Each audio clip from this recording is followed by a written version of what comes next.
Good evening दोस्तों, सुहाना art classes में आप सभी का स्वागत है। मैं आज आपको यूथ कंपटीशन से 25 MCQ क्वेश्चन करवाऊंगी दोस्तों, जो आपकी परीक्षा के लिए बहुत ही उपयोगी हैं। क्योंकि ये जो नया एडिशन 23-24 का है, इसमें से ज़्यादा से प्रश्न आएंगे, इसलिए मैंने 7 बजे आपको वीडियो 25 क्वेश्चन का कराने का निश्चय किया है दोस्तों, जिससे आपकी परीक्षा में काफ़ी प्रश्न आएंगे। इसमें से मैं अपने प्रश्न की तरफ बढ़ती हूँ दोस्तों। इसमें से पहला प्रश्न है दोस्तों, प्री हिस्टोरिक पेंटिंग पुस्तक के लेखक कौन हैं? जिसमें से पहले हैं विलियम फॉकनर, दूसरे हैं पिगार्ड, तीसरे हैं बार्डिंग, चौथे है लॉरेन कोलवर्ग, जिसमें से आपका आंसर है बार्ड्रिक महोदय। अब इसकी व्याख्या देखिए दोस्तों। भारत में प्रागैतिहासिक आलेखनों एवं चित्रों का अनुशीलन करने वाले इन विद्वानों में एलन हार्डन बार्डिंग, Stuart Piggott, D.S. Gordon, W. डर्सन, पागवन, C.H. सिल्वरार्ड, पंचानंद मित्र और मनोरंजन घोष का नाम प्रमुख है।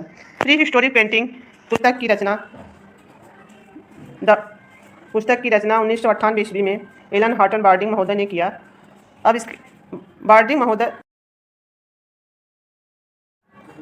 महोदय ने संसार में प्रागैतिहासिक चित्रों का प्राचीनता का विश्लेषण करते हुए भारत में उपलब्ध चित्रों को अमेरिका व यूरोप के बाद रखा। अब आप दूसरा आंसर देखिए दोस्तों। दूसरा प्रश्न देखिए, चाक का महत्वपूर्ण आविष्कार कहाँ पर हुआ है? इसमें से पहला है ताम्र पाषाण युग, दूसरा है नव पाषाण युग, तीसरा है मध्य पाषाण युग, चौथा पूरा पाषाण युग, जिसमें से आपका आंसर है दूसरा नव पाषाण युग। इसकी व्याख्या देखिए, चाक का आविष्कार नव पाषाण काल में हुआ। इस सभ्यता के लोग अग्नि का प्रयोग कर लिया था। कुंभकारी का प्रयोग सर्वप्रथम इसी काल में दृष्टिगोचर होता है। भारत में नव पाषाण कालीन सभ्यता का प्रारंभ ईस्वी 4000 के लगभग। नव पाषाण काल के निवासी कृषि व पशुपालन से पूर्ण रूप तथा परिचित थे। हाथ तथा चाक दोनों से बर्तन तैयार करते थे। तराशे गए औजारों व नव पाषाण काल में बनाए गए। इसमें प्रश्न ये बता रहा है दोस्तों उत्तर में कि जो तराशे गए चमकीले पत्थर और चाक के का चित्रकारी के सभी नव पाषाण काल में हुए थे। अब आप देखिए तीसरा प्रश्न है, तराशे गए चमकीले हथियारों के औजार प्रयोग किए गए। अब इसमें प्रयोग किए गए प्रश्न पूछ रहा है, जिसमें से पूरा पाषाण काल पहला है, दूसरा मध्य पाषाण, तीसरा है नव पाषाण काल, चौथा है ताम्र पाषाण काल। जिसमें से आपका तीसरा वाला आंसर सही है, नव पाषाण काल। अब व्याख्या देखिए दोस्तों, पालिश किए हुए पत्थर के औजार, तराशे गए चमकीले पत्थरों के औजार, नव पाषाण काल यानी नियोलिथिक एज, इसी को नियोलिथिक एज भी कहते हैं, इसी को हिंदी में उत्तर पाषाण काल कहते हैं। कभी कभी यही हमारे परीक्षा में कन्फ्यूजन हो जाता है अगर हम जानते नहीं रहते हैं दोस्तों। प्रयोग किए गए, जिसकी शुरुआत मध्य युग में 9000 ईसा पूर्व के आसपास हुई थी, जिसे पारस्परिक रूप से पाषाण युग का अंतिम हिस्सा माना जाता है। नव पाषाण काल में मनुष्य जंगली और घरेलू फसलों का उपयोग तथा पालतू जानवरों का इस्तेमाल किया। अब 9500 ईस्वी से 9000 ईस्वी तक लेवेंट ने कृषि समुदाय का जन्म हुआ। मिट्टी के बर्तनों का उपयोग होने लगा। चौथा प्रश्न है आपका दोस्तों, भारत में मध्य पाषाण काल का समय कब से कब तक माना जाता है? जिसमें से आपका 2000 BC है, 4000 BC है, 6000 BC है और 1000 BC है। इसमें आपका आंसर है 6000 BC। अब इसकी व्याख्या देखिए, मध्य पाषाण काल यानी मीसोलिथिक एज, बीच वाला जो उसी को मीसोलिथिक एज कहते हैं, मनुष्य के विकास का यह अध्याय है जो पूरा पाषाण काल और नव पाषाण काल के मध्य में आता है। इसी को संधि काल भी कहा जाता है। इतिहासकार इस काल को 25,000 ईसा पूर्व से लेकर 10,000 ईसा पूर्व तक मानते हैं। पूरा पाषाण के लगभग 1 लाख वर्ष तक रहा। इसमें यही व्याख्या देखिए इसकी। उसके बाद मध्य पाषाण काल या मीसोलिथिक युग आता है। नोट पढ़िए, NCERT में मध्य का पाषाण काल का समय 9000 ईस्वी से 4000 ईस्वी दिया गया है। इसको आप लोग ध्यान से देखिएगा, क्योंकि परीक्षा में बहुत ही कन्फ्यूजन हो जाते हैं दोस्तों, क्योंकि अगली बार 2021 परीक्षा में इसी में बहुत से आंसर लोग गलत करके आए थे। इसमें से आपका पाँचवा प्रश्न है दोस्तों, चित्रित शैलाश्रय लखुडियार कहाँ पर स्थित है? इसमें है उत्तराखंड, मध्य प्रदेश, उत्तर प्रदेश, बिहार, जिसमें से आपका आंसर है उत्तर प्रदेश। अब हम अपनी व्याख्या देखते हैं। चित्रित शैलाश्रय लखुडियार उत्तराखंड में स्थित है। उत्तराखंड तो उत्तर प्रदेश के अंतर्गत ही आएगा, लेकिन इसमें तो उत्तर प्रदेश ही दिया है। लखुडियार गुफाएं उत्तराखंड के अल्मोड़ा जिले में सुयाल नदी के तट पर बरीछीना गांव में स्थित है। गुफाओं की दीवारों पर काले रंग, लाल और सफ़ेद रंग की उंगलियों से बनाई गई जानवरों, मनुष्यों एवं टेक्टिफ्राम को चित्रित करने वाले चित्र हैं। कुछ जानवरों के रूपांकन भी हैं। उनमें से एक लोमड़ी के समान है। लहरदार रेखाएं, आयत से भरी ज्यामिति, डिजाइन और बिंदुओं के समूह यहाँ दिखाए गए। ये वाला देखिए, जो लोमड़ी वाला है दोस्तों, लहरदार रेखाएं, ये ज्यामिति, डिजाइन यहाँ का मुख्य लग रहा है। लखुडियार का अर्थ है 1 लाख गुफाएं। व्याख्या पढ़ने से उसका मतलब समझ में आ जाता है, नहीं तो हम लोग उसको प्रश्न को समझ नहीं पाते हैं, कहते हैं कि ये लखुट यार क्या होगा। छठा प्रश्न है आपका, भारतीय कला का मूल प्रेरणा स्रोत क्या है? जिसमें से है धर्म, लोक जीवन, प्रकृति, भव्यता। जिसमें से आपका आंसर है धर्म। इसकी व्याख्या देखिए दोस्तों, भारतीय कला का मूल प्रेरणा स्रोत धर्म है। विश्व की सभी कलाओं का जन्म धर्म के साथ ही हुआ है। कला का उद्भव में धर्म का बहुत हाथ है। धर्म ने ही कला के माध्यम से अपनी धार्मिक मान्यताओं को जन जन तक पहुंचाया है। राष्ट्रीय जीवन के ही समान भारतीय कला का स्वरूप भी मुख्यतः धर्म प्रधान है।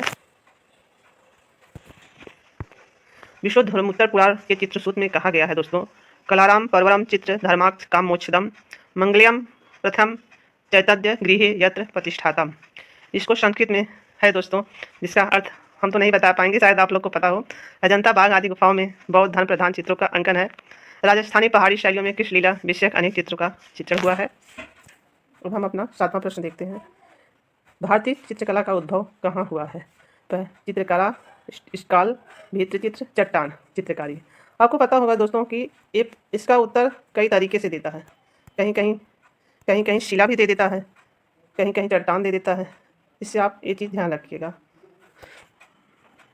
इसकी व्याख्या देखिए, चित्रकला का उद्भव भारत में हुआ। भारत में चित्रकला का इतिहास बहुत पुराना है। पाषाण काल से ही मानव ने गुफा चित्रण करना शुरू कर दिया। नीचे ऊपर हो जाता है। होशंगाबाद और भीमबेटका कंदराओं में मानव चित्रण के प्रमाण मिले। चित्रों में शिकार करते हुए मानव समूहों, स्त्रियों तथा पशु पक्षियों आदि के चित्र मिले हैं। भारतीय चित्रकला के साथ मध्य पाषाण काल की कैमूर श्रृंखला, विंध्य पहाड़ी और उत्तर प्रदेश के कुछ स्थानों पर भी गुफाओं की दीवारों पर मिलते हैं। इसमें से 8वां प्रश्न आपका है, उत्तर काशी की हुगली गुफा के शैल चित्र में किस रंग का प्रयोग किया गया है? जिसमें से नीले, लाल, सफ़ेद, पीले। जिसमें से आपका आंसर है नीले। इसकी व्याख्या देखिए, उत्तर काशी के हुगली गुफा से प्राप्त शैल चित्रों में नीले रंग का प्रयोग किया गया है। उत्तराखंड राज्य में चित्रकला के सबसे प्राचीन नमूने शैल चित्र रॉक पेंटिंग के रूप में लाखों ग्वारख्या, कीमनी गांव, लिवेथाम, हुगली, पेस्टाल, फलसीना आदि गुफाओं में देखने को मिलते हैं। यहाँ ऐसे शब्द हैं दोस्तों कि पढ़ने में ही अजीब लगता है। आपका 9वां प्रश्न है, निम्नलिखित में से प्रागैतिहासिक चित्रों की महत्वपूर्ण विशेषता क्या है? जिसमें से पहला है आत्मसंतुष्टि भाव को अभिव्यक्ति दूसरों तक पहुंचाना। दूसरा है अपनी सरल प्रसन्नतापूर्वक प्रकृति को व्यक्त करना। तीसरा अपनी आस्था और विश्वास की कहानी बताना। चौथा है उपयुक्त सभी, जिसमें से आपका आंसर है उपयुक्त सभी। इसकी व्याख्या देखिए, प्रागैतिहासिक काल के चित्रों की विशेषताएं। प्रागैतिहासिक चित्र प्रायः खुरदरी चट्टानों की दीवारों, गुफाओं के फर्शों, छतों या भित्तियों पर बनाए गए हैं। ज्यामितीय आकारों का प्रयोग प्रकृति की विभिन्न शक्तियों या जादू के विश्वास को व्यक्त करने हेतु किया गया है। चित्र प्रायः गेरू एवं हिरोंजी, काले, कोयला या काजल, सफ़ेद, खड़िया रंगों से बने हुए हैं। इन चित्रों का इस्तेमाल करने से पूर्व इसमें पशुओं की चर्बी को मिलाया जाता है। आकृतियों के निर्माण में सीधी, वक्र और आयताकार आदि ज्यामितीय रूपांकारों का प्रयोग किया गया है। इसमें स्वास्तिक, त्रिभुज, वृत्त, षटकोण एवं आयताकार भी शामिल हैं। तुलिका किसी रेशेदार लकड़ी या नरकुल आदि को कूटकर बनाई गई है और पशुओं के पुट्टे को हड्डी, प्याली रंग घोलने के काम में ली जाती है। आत्मसंतुष्टि और अपने भाव को अभिव्यक्ति दूसरों तक पहुंचाना तथा सरल एवं प्रसन्नता प्रतीक को व्यक्त करना तथा अपनी आस्था और विश्वास की कहानी चित्रों के माध्यम से व्यक्त करता है। जिसमें से आपका 10वां प्रश्न है, देखिए, मानव द्वारा घर बनाने की कला का प्रारंभ किस काल में हुआ? इसमें है पुरा पाषाण काल, मध्य पाषाण काल, नव पाषाण काल। इसमें से कोई नहीं। जिसमें से आपका आंसर है नव पाषाण काल। अब देखिए व्याख्या, नव पाषाण काल का समय 10,000 ईसा पूर्व से 5,000 ईसा पूर्व या 3,000 ईसा पूर्व मानते हैं। नव पाषाण काल का मानव खाद्य संग्राहक न होकर खाद्य उत्पादक था। ये जो आदि मानव था दोस्तों, वो भोजन को एकत्रित करके रखता था, इसलिए उसको खाद्य संग्राहक कहा गया। और यहाँ नव पाषाण काल में आके वो खुद ही जैसे कृषि करने लगा और व्यापार करने लगा, इसलिए यहाँ खाद्य उत्पादक बताया गया है। कृषि का आविष्कार कर लिया, इसके कारण मानव में अस्थायी निवास की प्रकृति का विकास हुआ, स्थायी घर बनाकर रहने लगा। पहिए का आविष्कार हुआ, मिट्टी के बर्तन बनाने प्रारंभ हुए, नव पाषाण काल में हुए। पत्थरों के औजारों में पालिश लगाने का आविष्कार भी इसी समय हुआ। पूरा पाषाण काल का मानव शिकारी एवं खाद्य संग्राहक था। पूरा पाषाण काल का मानव पशुपालन एवं कृषि का ज्ञान का अभाव था। पशुपालन का प्रारंभ काल से माना जाता है। पशु का प्रारंभ नव पाषाण काल से माना जाता है, इसमें नहीं लिखा हुआ है।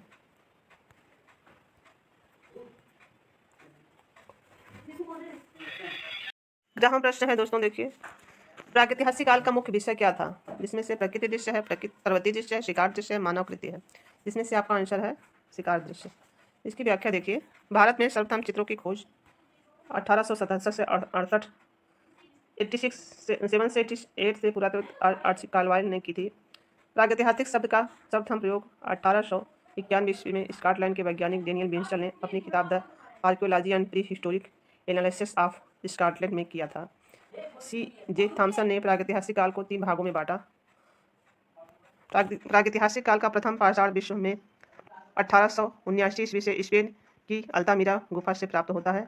भारत में प्रागैतिहासिक काल का प्रथम प्रमाण 1880 ईस्वी में मिर्जापुर से प्राप्त हुआ। प्रागैतिहासिक काल के चित्रों का विषय पशु पक्षी, आखेट, उल्लास एवं विजय के चित्र हैं। प्रागैतिहासिक चित्र के चित्रकारों को ओझा कहा जाता है। ये वाला पॉइंट याद रखिएगा कि प्रागैतिहासिक काल के चित्रकारों को क्या कहा जाता था? ओझा कहा जाता था।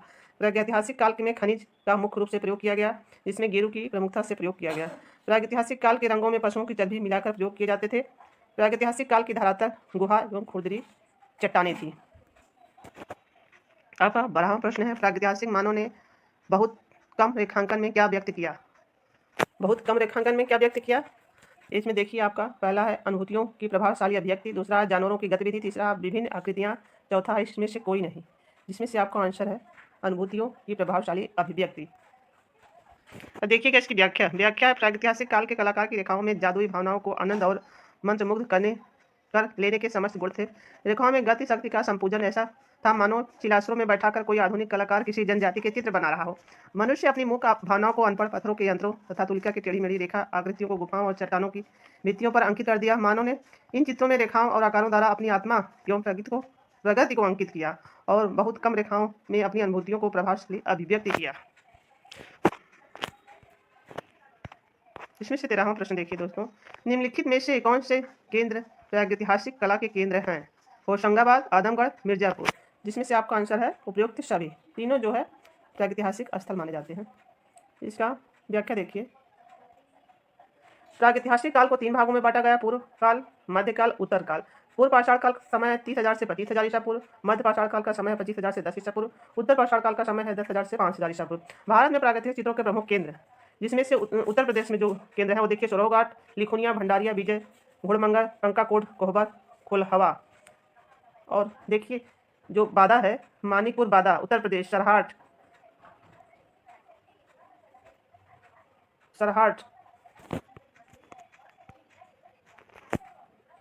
पहाड़गंज, सिंघनपुर, भेलवेटका, रायगढ़, छत्तीसगढ़, पहाड़गढ़, उत्तर प्रदेश। दक्षिण भारत के केंद्र बिल्लासराय तमिलनाडु में है, बेल्लारी कर्नाटक में, आपका वाडियल एंकल गुफा केरल में, झारखंड में चक्रधर। पहले बिहार है चक्रधर रहता था, लेकिन अब झारखंड में है। 14वां प्रश्न आपका है, प्रागैतिहासिक चित्र किस धरातल पर चित्रित किए गए? इसमें से आपका गुफा भित्ति चित्र, कागज पर, कपड़े पर, कैनवास पर। इससे आपका आंसर है गुफा भित्ति चित्र। इसकी व्याख्या देखिए। प्रागैतिहासिक चित्र प्रायः खुरदरी दीवारों की चट्टानों, गुफाओं, फर्शों, छतों या भित्तियों पर बनाए गए। अनेक चित्र प्रस्तर शिलाओं पर भी प्राप्त हुए हैं, जहाँ गुफाओं की छतों व दीवारों पर 5,000 ईसा पूर्व के चित्र उत्कृष्ट हैं।